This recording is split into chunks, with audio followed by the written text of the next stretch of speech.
Noodles খেতে আসছি। So আমার ওয়াইফের রেকমেন্ডেশনে আমি একটা হালাল মুসলিম নুডলস শপ খুঁজে পাইছি। আম, এখানে আমি অনেকক্ষণ ধরে খুঁজছিলাম আর কি। আমার ওয়াইফও সাজেস্ট করতেছিল 2-3টা, বাট কোথাও খুঁজে পাওয়া যাচ্ছিল না। সো একটা ছোট্ট টিপস হচ্ছে চায়নার জন্য, আমরা যখন গুগল ম্যাপে সার্চ করতেছি তখন ওই রেস্টুরেন্টটা গুগল ম্যাপে দেখালেও চায়নাতে লোকেশন খুঁজে বের করাটা খুবই টাফ। বিকজ এখানে অনেকগুলো রুট আছে, অনেকগুলো ওয়ে আছে। সো গুগল ম্যাপের সাথে সিঙ্ক করে আসলে বোঝা যাবে না। সো বেস্ট অপশন হচ্ছে বোঝার জন্য ডিডি ট্রাভেলস, যেটা সো ডিডি ট্রাভেলস হচ্ছে লোকেশনটা যদি খুঁজে পাওয়া যায় তাহলে ভেরি ইজি। তাহলে যেটা হচ্ছে সিম্পলি জাস্ট ট্যাক্সি করে চলে যাওয়া যাচ্ছে, 1 নম্বর ব্যাপার। 2 নম্বর ব্যাপার হচ্ছে এখন এখানে হালাল, ওই যে আমার ওয়াইফ যেটা বলেছিল যে হালাল ওয়ার্ডটা চাইনিজে লেখা থাকবে আর কি। সো ওই ওয়ার্ডটা সার্চ করে দেখা, অথবা সিম্পলি গুগলে জাস্ট হচ্ছে মানে ছবি তুলে গুগল ফটোসের ছবি তুলে ট্রান্সলেট করতে বলা যে জিনিসটা আসলে কি, বা চ্যাট জিপিটি ইউজ করা যেতে পারে। সো আমি হচ্ছে অনেকগুলো পাইছি, তো একটাতে একদম ওই যে হালাল লেখা, এবং হচ্ছে দোকানে ঢুকে দেখলাম টুপি পরা মানুষজন বসে আছে। সো ওই হিসাবে আমি আসলে এখানে ঢুকছি। সো আমি অর্ডার দিচ্ছি বেসিক্যালি বিফ নুডলস। তো এটা কি বলবো, ব্রথ বেসড যে নুডলসটা আর কি, এটা হচ্ছে ব্রথ বেসড একটা নুডলস। সো সুপি খুবই। সো আজকে আমার শরীর ভালো ছিল না, আমি বেসিক্যালি ফোসানো যাইনি, কোথাও যাইনি, দুপুর পর্যন্ত হোটেলেই ছিলাম, দেন খেতে বের হয়েছি। সো এটা এক হিসেবে খুবই ভালো আইটেম। এখানে ইনগ্রিডিয়েন্টসগুলো হচ্ছে বিফ ইউজ করা হয়েছে, একদম স্লো কুকড র বিফ। দেন সাথে হচ্ছে নুডলসের মধ্যে একটু হ্যান্ডমেড একটা টেক্সচার বা হ্যান্ডমেড একটা টেস্ট বোঝা যাচ্ছে, একদম র মনে হচ্ছে না আর কি। আর সাথে জাস্ট কিছু স্পাইসেস লাইক পেঁয়াজ পাতা এবং হচ্ছে ধনিয়া পাতা, এই টাইপের কিছু আর কি।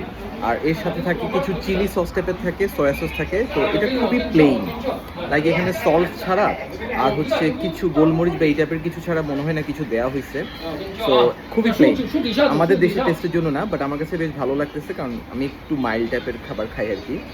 আর হচ্ছে সয়া সসটা যদি অ্যাড করে দেওয়া যায় তাহলে হচ্ছে মোটামুটি একটা টেস্ট আসে। বাট এমনিতে ভালো, কারণ এখানে আমরা তো আসলে খুব বেশি স্পাইস খেয়ে অভ্যস্ত। তো এই কারণে এত প্লেন আসলে ভালো লাগবে না। মানে এটা হচ্ছে বেসিক্যালি আমরা যখন নুডলস রান্না করি, নুডলস পানিতে যখন সিদ্ধ করে তেলে বা কড়াইতে যখন স্টিয়ার ফ্রাই করার আগের পোর্শন কিন্তু এটা। বাট এখানে হচ্ছে ডিরেক্টলি আমরা আসলে এটাই কনজিউম করতেছি, which is actually healthy. So এতগুলো কার্ব বডিতে যাওয়াটা ঠিক হবে বলে মনে হচ্ছে, বাট কিছু করার নেই। আমার ক্ষুধাও লাগছে এবং আমার কাছে নুডলসটা বেশ কমফোর্টিং মনে হচ্ছে। এখানে প্রচুর স্যুপ আছে, মানে প্রচুর ব্রথ টাইপের আছে আর কি। নুডলসে সরালে দেখা যাচ্ছে না যদিও। এনিওয়ে, সো এই টাইপের আরও অনেক হালাল রেস্টুরেন্ট আছে, কিন্তু একটা প্রবলেম হচ্ছে আমার কাছে যেটা মনে হয়েছে যে নর্মালি চাইনিজ কালচারে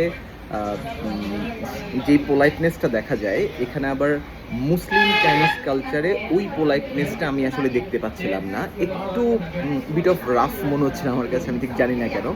সো আর আমাকে কোনো একটা কারণে ওরা সৌদির বা পাকিস্তানি বলে ট্রিট করতেছে, কন্টিনিউয়াস অ্যারাবিকে কথা বলতেছে, এটা একটা প্রবলেম। সো আমি ওদিকে ট্রান্সলেটারে কনভারসেশন করতেছি, কিন্তু ওরা ট্রান্সলেটারে অ্যারাবিক বলতেছে।